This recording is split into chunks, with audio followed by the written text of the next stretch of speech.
Chỉ còn vài giây nữa thôi là mình có thể đặt chân lên những đại lộ lớn của nước Pháp, đi dọc bờ sông Seine và có thể ngắm phong cảnh hùng vĩ của đất nước này.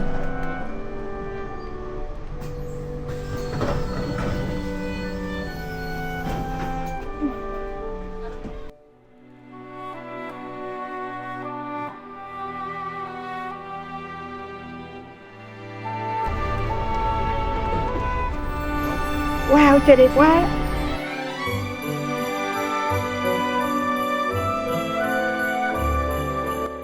Là một người có tuổi thơ gắn liền với phim hoạt hình Disney và những tập truyện của Victor Hugo, mình không khỏi luôn ao ước có thể đến nơi này và tận mắt xem những tuyệt tác kiến trúc của nước Pháp. Và hôm nay ước mơ của mình đã thành hiện thực. Mình sẽ dẫn mọi người đến hai địa điểm mà mình luôn ao ước có thể được nhìn thấy. Đó là nhà thờ Notre Dame de Paris, nhà thờ Đức Bà, và tháp Eiffel, biểu tượng đặc trưng của nước Pháp. Cùng ốm sao nổi đi du lịch và khám phá những điều mới mẻ ở vùng đất này nha.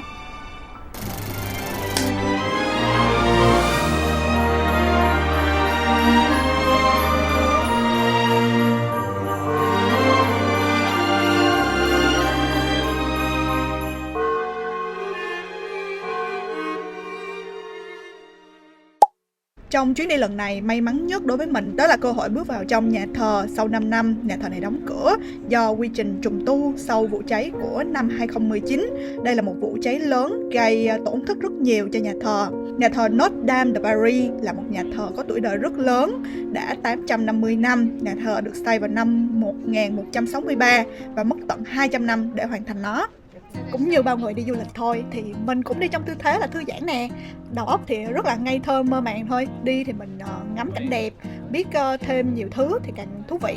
Nhưng mà mình vẫn luôn giữ tâm thế là mình tò mò về mọi thứ. Nên khi về nhà thì mình có đọc thêm tài liệu nè, xem phim documentary thì mình biết kỹ hơn về Notre Dame de Paris. Càng tìm hiểu sâu thì mình đâu có dám nhận mình là fan của tiểu thuyết Thằng Cù Nhà Thờ Đức Bà do Victor Hugo sáng tác đâu. Giờ mình mới biết đây là một tác phẩm rất là quan trọng đối với lại nhà thờ vào thế kỷ thứ 19. Thì trong cái giai đoạn này có cách mạng Pháp nè, thì mấy cái nhà thờ nó trở thành biểu tượng của Công giáo nên chính quyền người ta không thích. Hai nữa thì nhà thờ cũng đang trong tình trạng xuống cấp nặng nề nên người ta cũng muốn phá bỏ. Nhưng mà may thay cuốn sách này được ra đúng thời điểm. Nó tạo nên một cú hích và sau đó thì phong trào yêu thích Gothic được phát triển ở nước Pháp. Nên nhân dân và chính quyền người ta nhận thấy được cái giá trị của Notre Dame và sau đó người ta quyết định gìn giữ và có một cuộc đại trung tu lớn sau đó. Kể cái câu chuyện rất là dài mà nhưng cái hàng này nó vẫn chưa hết nha. Bây giờ mình mới chính thức bước được vào trong của nhà thờ. Trời ơi, từng chi tiết nó hiện hữu trước mắt mình, phải nói là nó làm cho mình có cảm giác là bị ngộp thở.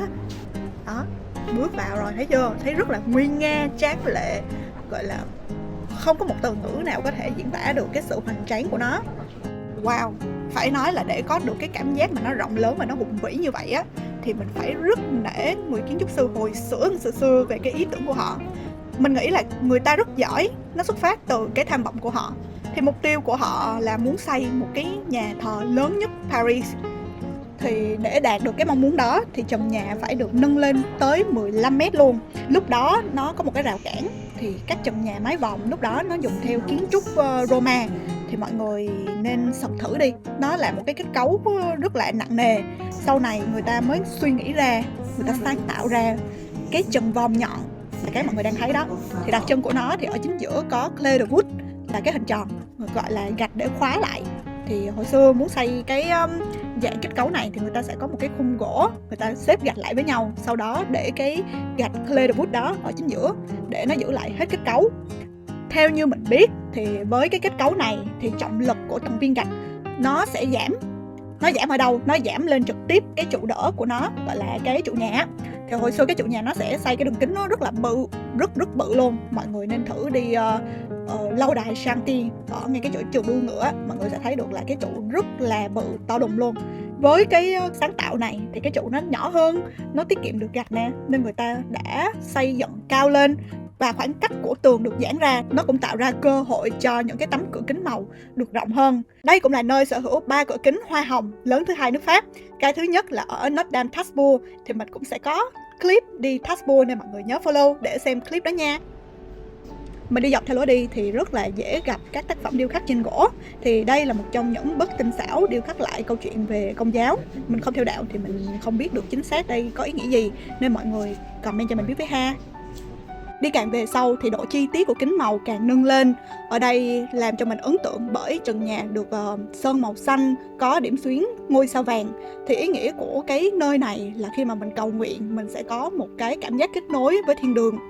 Thì ở phía giữa thì người ta sẽ trưng bày một cái vòng mặt trời, còn gọi là hào quang á. Chỗ này thì mọi người sẽ trưng bày bánh thánh nè, hoặc là vòng mạo gai. Trước đây nếu mà muốn xem vòng mạo gai thì mọi người sẽ tới vào thứ 6 đầu tháng, hay còn gọi là thứ 6 tuần thánh.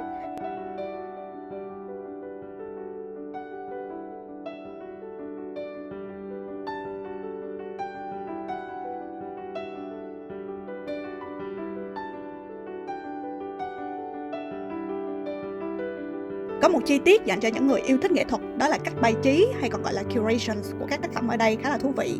Người ta sẽ đặt một bức tranh ở thế kỷ trước trong bộ sưu tập của các nhà giả kim. Ở chính giữa sẽ là một bức tượng điêu khắc và phía còn lại sẽ là một tác phẩm đương đại.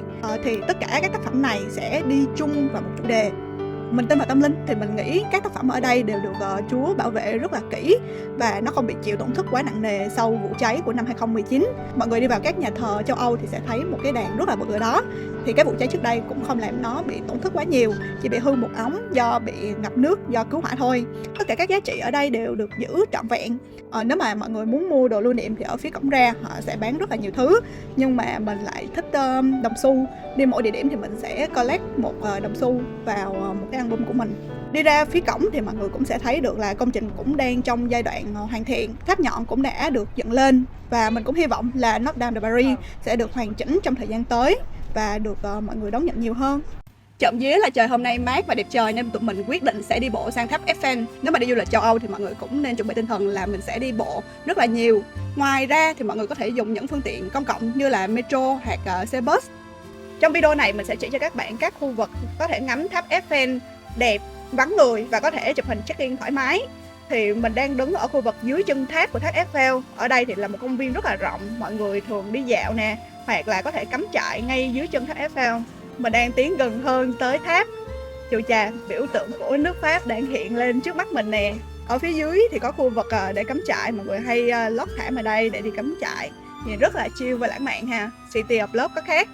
Nhưng mà cũng một lưu ý là đi Pháp thì mọi người nên để ý đồ đạc và cũng không nên bắt chuyện với lại người khác nha. Tại vì cũng có khá nhiều pickpocket. Có một số thông tin để cho mọi người biết hơn về cái tháp này. Thì tháp Eiffel được bắt đầu xây dựng vào tháng 1 năm 1887. Nó cao đến 330 m và có trọng lượng là 10.000 tấn. Vật liệu là sắt rèn. Ban đầu khi mà xây á, thì các nghệ sĩ nè, dân chúng người ta chỉ trích rất là kịch liệt vì người ta không chấp nhận có một cái cột sắt lớn đứng sừng sững ở trong thành phố và không có ý nghĩa gì. Nhưng mà sau đó khi mà người ta có trùng tu này, thay đổi màu sắc và có lắp thêm 20.000 bóng đèn bật vào mỗi đêm thì nó lại trở thành một cái điểm thu hút khách du lịch mỗi năm. Nếu mà mọi người thích leo lên tháp Eiffel thì sẽ có vé vào cổng cho người lớn là tầm khoảng 14 euro. Còn nếu mà đi thang máy thì sẽ tầm khoảng 22 đến 35 euro tùy vào độ cao của cái tầng đó.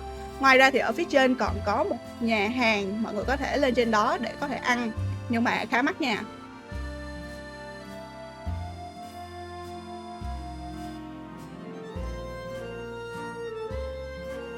Người muốn đi chụp Paris mà đẹp mà cái view xa xa á, thì đi bên cái đường bên này.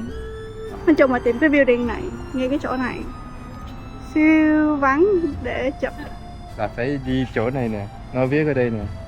Là quận hình như là quận 12, là Promenade Jean-Paul Belmondo. ok. Ở đây nè, là mình thấy cái chỗ này nó iconic tại ở đây nó có mấy cái cầu bằng sắt, ở trên có metro đó. Yes. Có nhiều người nó chụp hình với nó gần tháp Eiffel luôn. Yes. Có cái metro ở đây. Nó đi qua đi lại. Mỗi 5 phút có một cái.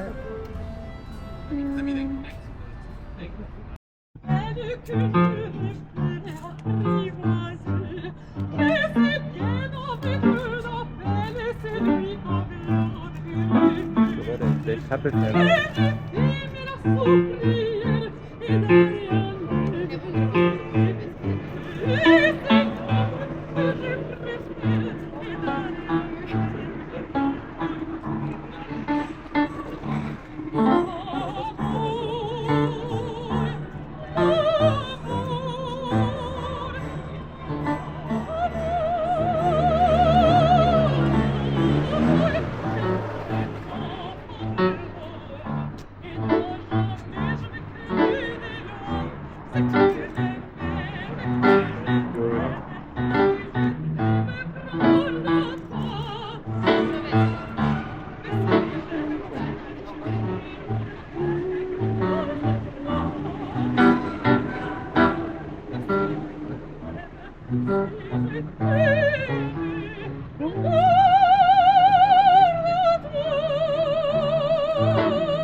Nếu để cho cái chuyến đi của mình nó thêm đặc sắc hơn thì mình rất recommend mọi người nên đi xem tháp Eiffel vào ban đêm. Lúc đó thì người ta sẽ thắp sáng đèn, và trong những cái khung giờ như là 10 giờ nè, 11 giờ, 12 giờ và đặc biệt là 1 giờ sáng, tất cả 20.000 bóng đèn sẽ được sáng lấp lánh.